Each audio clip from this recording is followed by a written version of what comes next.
ఇలా BRS party ప్రాంతీయ party.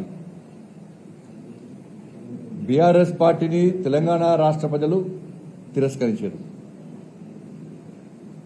అధికారంలో పార్టీని వాళ్ళ పార్లమెంటు ఎన్నికలంటేనే మోడీ ఎన్నికలు అంటారు.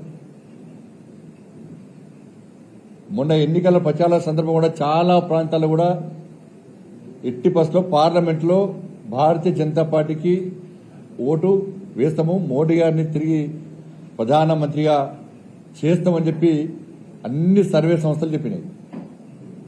కాబట్టి ఎన్నికల్లో భారతీయ జనతా పార్టీ అత్యధిక స్థానాలు తెచ్చుకోబోతున్నది. బీఆర్ఎస్ పార్టీ అడ్రస్ గల్లంతవుతుంది. బీఆర్ఎస్ పార్టీ మేము ఉన్నామని చెప్పుకునే ప్రయత్నం చేస్తున్నారు. వాళ్ళ అహంకారం ఇంకా తగ్గలేదు. కేసీఆర్ కొడుకు అహంకారం కానీ ఆయన బాడీ లాంగ్వేజ్ చూస్తే ఇంకా మేము అధికారంలో ఉన్నాము అని చెప్పి ఒక ఫీలింగ్ పోతలేదు ఆయనకు. ఆయన అహంకారం బాడీ లాంగ్వేజ్ చూస్తుంటే ఆయన అహంకారమే బీఆర్ఎస్ పార్టీ కుంభం ముంచిందన్న విషయాన్ని ఇంకా కేసీఆర్ కుటుంబం గుర్తిస్తలేదు. మరి ఇవి ఢిల్లీ ఎన్నికలు. ప్రజలందరూ అంటే కామన్ అంటారు అవి చిన్న ఎన్నికలు, ఇవి పెద్ద ఎన్నికలు, అవి స్థానిక ఎన్నికలు, ఇవి ఢిల్లీ ఎన్నికలు. ఢిల్లీ ఎన్నికల్లో నరేంద్ర మోడీ గారు ప్రధానమంత్రిగా కావాలని చెప్పి దేశ ప్రజలందరూ కోరుకుంటారు. కాబట్టి ఎన్నికల్లో భారతీయ జనతా పార్టీ పక్కా గెలవబోతున్నది.